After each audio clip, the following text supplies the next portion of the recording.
Toronto Raptors won 3 of 4 quarters in this game.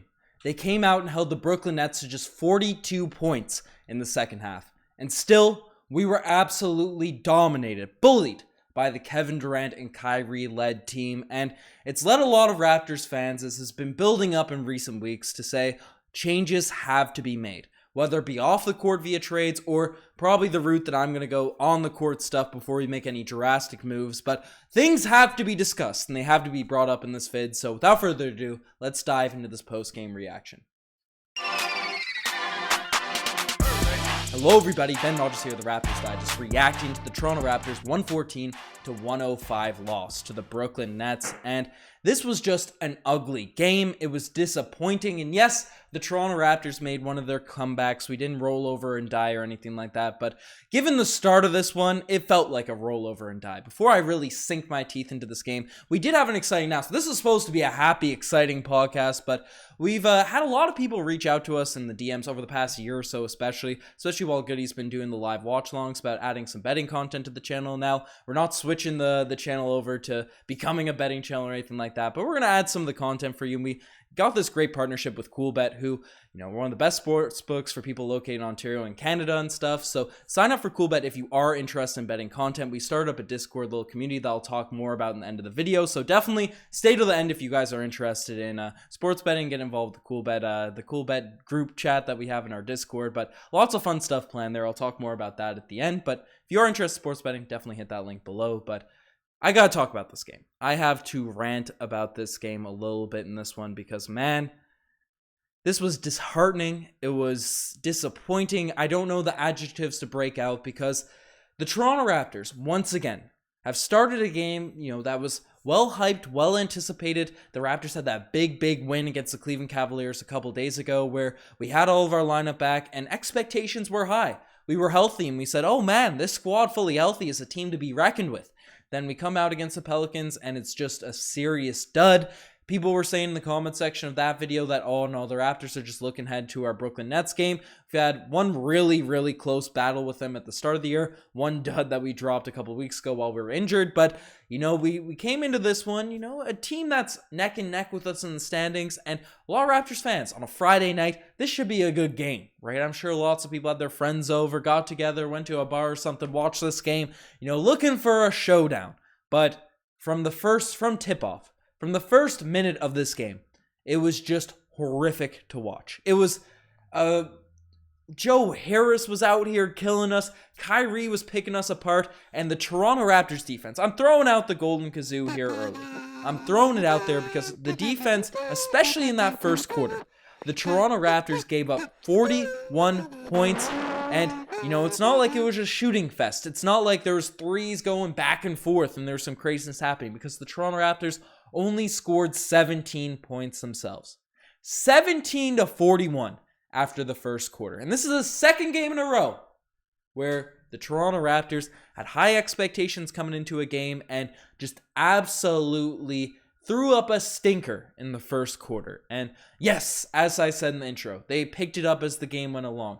They held them to 31 points and 21 points and 21 points in the going quarters. 31 still not that great. It's still 124 point pace average, but it got better as the game went along. But I'm sick of the Toronto Raptors making these fake comebacks. Like, I'm not fake because we are grounded. I'd rather us not roll over and die and then, I'd rather us do what we're doing rather than rolling over and die. But it's just so disheartening to start off a game where we end up going down 20.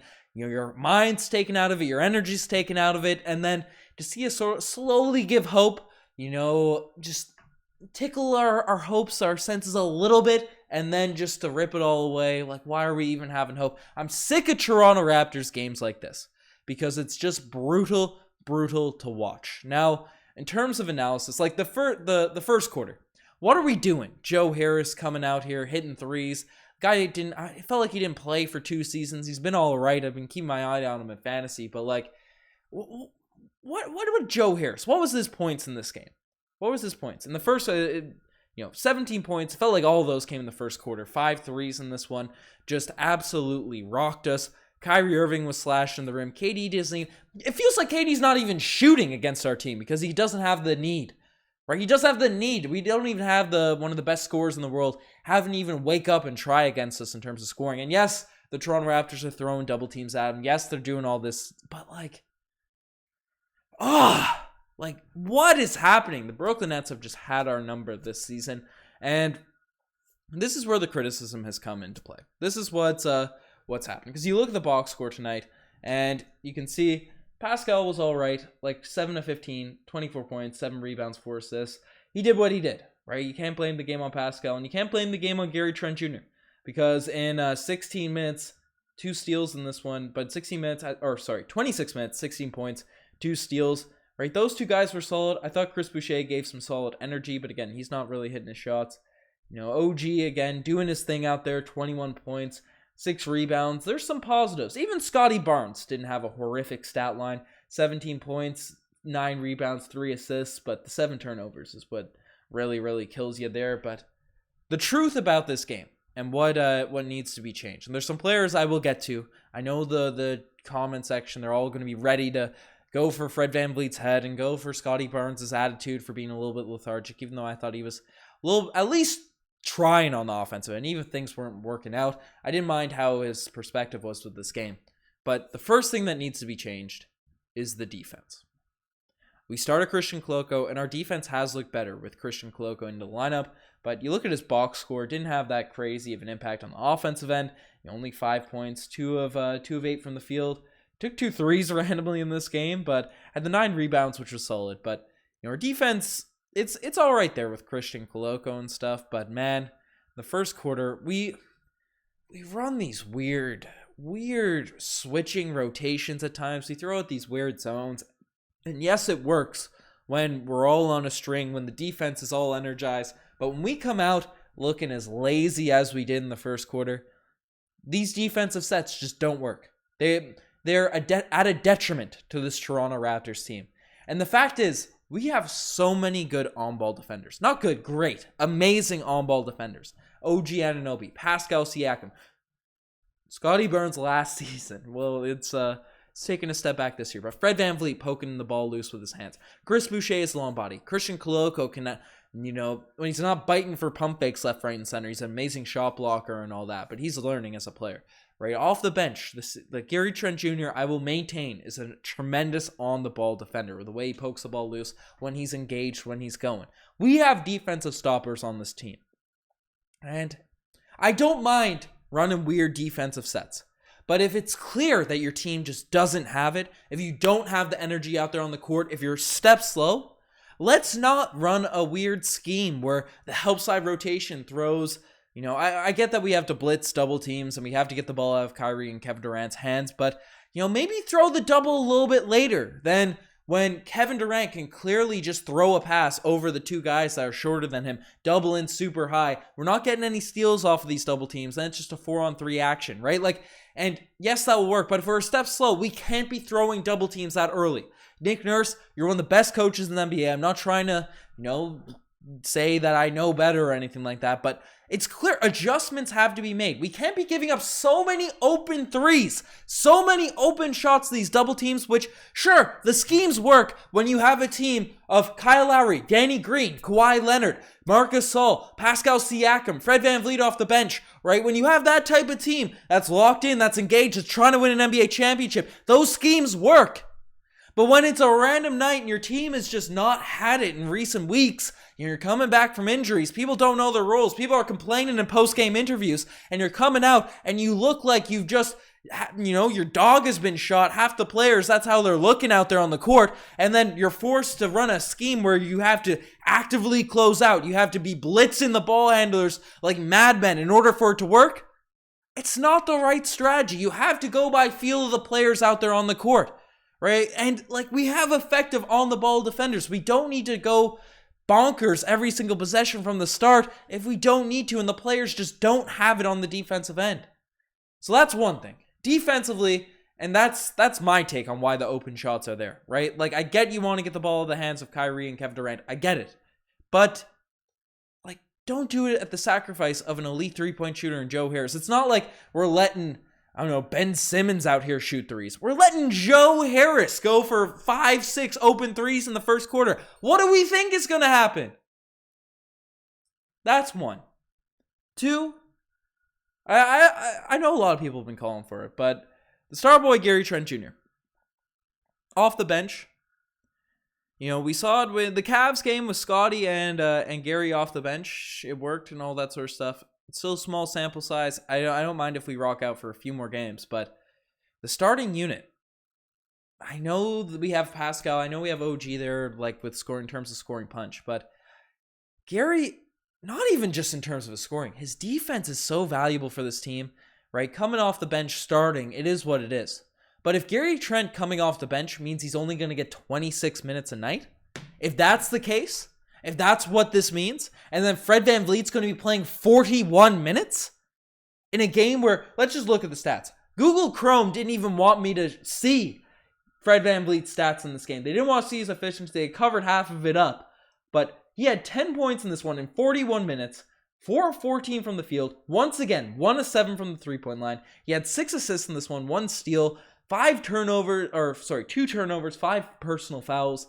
But, like, again, I'm not on the bandwagon of Fred VanVleet sucks. I know a lot of people are calling for that. But 41 minutes for a guy that has that horrific shooting splits in recent games? Like, what? Why? And then Gary Trent Jr., who's having a solid game, especially in the second half, you're just keeping him on the bench. You're gluing him to just 26 minutes? That needs to change. Regardless if you keep him off the bench or not. You look at Jamal Crawford, you look at Lou Williams, you look at those classic six-man of the years, or Tyler Hero last season, right? These guys, even though they come off the bench, they still get their 30-plus minutes a night. And Gary Trent Jr. needs his minutes. He's in a contract year. Like, bring him off the bench all you want, but play him minutes, especially when Fred VanVleet is not hitting his shots. I know Fred's valuable to the team and all that, but like, you can't have a guy going 1 for 7 every single night, 3-pointers, getting 40 minutes a game. Like, and when you have an asset like Gary Trent Jr. playing well. Those are my 2 criticisms in terms of things that need to be changed. Now, I know Raptors fans, I know a lot of people are going to be calling for trades and all that, and trade season starts to pick up now. After December 15th, we really start to see rumors and stuff. We've heard the Gary drama and all of that. But, like, I love this roster. We've seen flashes. We've seen potential. We've seen it last season. I think if we make a couple adjustments, especially our defensive schemes and the weird rotations we've been running, things will be fine. But the changes need to happen. And I guess a big change, too, needs to be in terms of just energy. Players being locked in, being engaged out there on the court. We just don't look like we're playing usual Toronto Raptors basketball, especially to start off these games. So, I don't know. I could have gave more analysis on this game. I could have gave, more moments in terms of this one, right? Like, the Toronto Raptors, the spicy play of the day. Like, sure, we made a comeback. We were making plays. Scotty had a cool dunk at the end. We're getting a few stops. And it's fun that we have these comebacks. But even if we just kept the Nets to 31 points in the first quarter rather than 41, we win this game. And 31 points still sucks. If we keep it to 31 points in the first quarter, it's a W. Right? Like, if we just guard Joe Harris on 3 more 3-point attempts, so he shoots, 3 for 7 rather than 5 for 7, we win. It's these little things that the Toronto Raptors are doing that's completely selling us early in games. Then we have to claw our way back. It's just ugly. And sure, the clawback is fun. Sure, it gives us hope and keeps us interested in this team. You can't knock this team's heart, but use the heart when it's tied. Then go up 30 in the fourth. That's what we should be doing. I don't know. There's that. Keep the segments going. Not all place to be the space people of the day, and some just make you say, oh, geez. I feel like this whole game, the whole start, just a bad oh, geez. A bad oh, dream. It's not a good look. Not a good look for this Raptors team. I gave the kazoo to the defense. Kazoos can also be thrown out. Again, our 3-point shooting is just not good in this one. 3-point shooting. Like, Fred's taking a lot of the blame here. 1 of 7 from the field. But with the exception of pressing buttons here left, right, and center. But Scotty Barnes went 1 for 2. OG 0 for 2. Koloko 0 for 2. Siakam hit 1. Boucher hit 1. Juancho hit his 1-3. 60 minutes. 60 minutes for Juancho. He's been playing good, man. He's been bringing energy. Like, things need to be figured out. And 4 minutes for Thad? Like, is this the guy that literally carried our team while people were injured?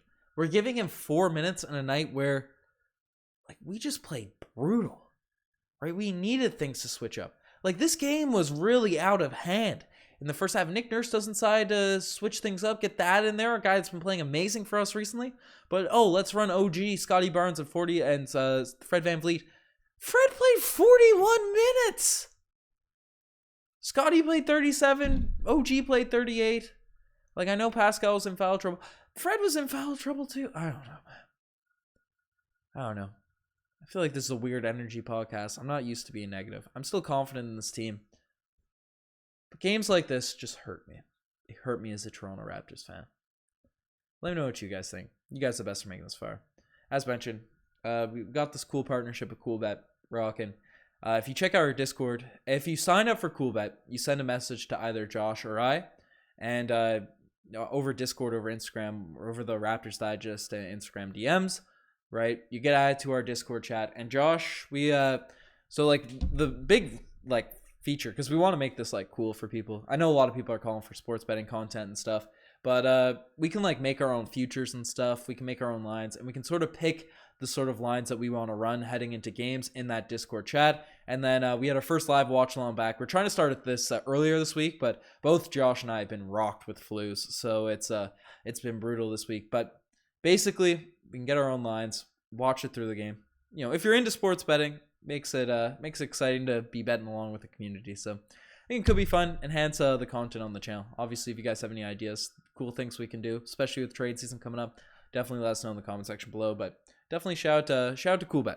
And if you're interested in sports betting, they're the best sports book. They have great lines. Definitely check them out in the pinned comment in the description below. But folks, you guys are the best to make this far. We appreciate you guys.